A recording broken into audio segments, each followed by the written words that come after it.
Using the concept of intersectionality, I think we can jump into what Mehta offers us in her chapter on interfaith marriage, with a certain set of vocabulary for thinking about what's in front of us, right? So when she talks about interfaith marriage, she basically says there's not just one way that Jews experience what it's like to be married to non Jews, but instead, at least a handful of factors are really important. That the gender of the Jewish person really matters for how they experience it, what their expectations are from their partner, also of themselves, or what their partner expects from them. We see that race really influences how people experience this, that Jews who, white or otherwise white, I think mostly Mehta talks about white Jews, but if they marry another white person, particularly a white Christian, that's going to have a certain set of issues. Whereas we see that Christianity, even the religious tradition that someone might be from, is very different depending on race, right? So we have to sort of hold all that together to think about gender and religion and race for Jewishness, but then also for someone's partner, for thinking about if their partner is a Black Christian, they may have a very different perspective of how they can incorporate Christianity. Certainly it means Christianity will be practiced differently, and their partner may also have a very different set of understandings of how Jewishness should be important to the relationship, right? So intersectionality lets us name the way that we can't just think about religion, but that we have to think about how the experience and practice of religion is influenced by gender, race, ethnicity, the tradition that someone is from, but not just that, but their level of religiosity. I think we also see that age, whether they have children, even the age of their children, all those things affect how their questions and their needs unfold in their marriage. I think we also saw that Jewish institutions themselves respond to interracial, interfaith marriages differently than from interfaith marriages by two people who are perceived to be white, for example, right? So all of that, we can see that there's just so many different issues that people are trying to make sense of. And so in terms of thinking about what does interfaith marriage show us about Jewishness in general, or even religion in general, people did such an excellent job writing about so many different things. I can't talk about all of them, but I want to say people pointed to the way that social class and money really influence the possibilities for people and even the questions that they might have.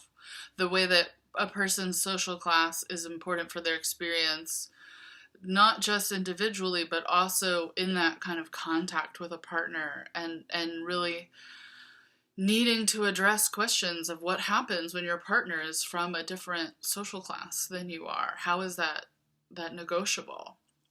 And so I want to actually say something about that idea of using the verb to negotiate.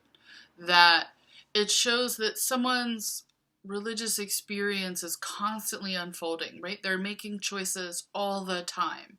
Sattler talked about the importance of thinking about negotiation in his introduction to creating Judaism.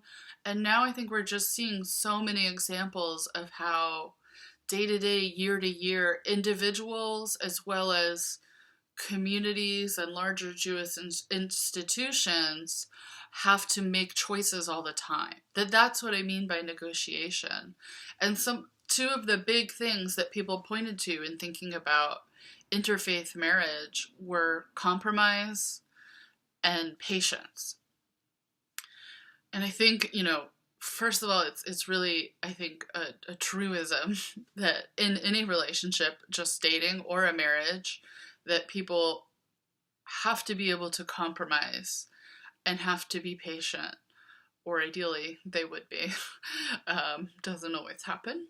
But But when we think about what compromise is, right, that we can see it's really serious. It's really big things. It's not just like, how do you prefer the toilet paper to unroll? But what amount of Christianity can be in the home for it to really be interfaith? At what point would a Jewish person perhaps feel that Christianity was trying to subsume Judaism, whether their Christian partner saw it that way or not, right? So, and I think that it also shows the difference in how people determine what counts as culture, and what people thought about for their writing, sort of discussing even, let's say, the example of a Christmas tree. That perhaps for a Christian person who doesn't perceive themselves as very observant, they see a Christmas tree as something simply cultural, but maybe their Jewish partner perceives it as religious. And so those categories of religion versus cultural, when we're thinking about those things, that those are not just abstract academic categories, but those are real categories that come to bear on how people understand their lives. They're thinking with those categories, and they're also using them to determine what is an acceptable way to live for them and what kinds of values matter the most for them. So I think it seems like a lot of people really saw themselves in these in this chapter, and as well as the Pew survey, thinking about the very real issues that pop up, in particular in American life. And that even if people are not part of an interfaith family or something like that, that simply seeing generational conflicts, negotiation and compromise within relationships, thinking about what people want for their children, those are questions that I think we all face. And intersectionality simply helps us see how different experiences, different people would describe their experiences and describe then their needs, right? That intersectionally we can say, we can see a lot about Jewish interfaith marriage, but I think, we could do a lot more research about thinking of different Protestant denominations, thinking about Catholics, thinking about Muslims. I think obviously we sort of opened a door to thinking about white Christianity versus black Christianity, even here, just in a course focused on Judaism, that we can't help but begin to see that all different traditions are in contact, but they're experiencing that contact maybe differently due to their background.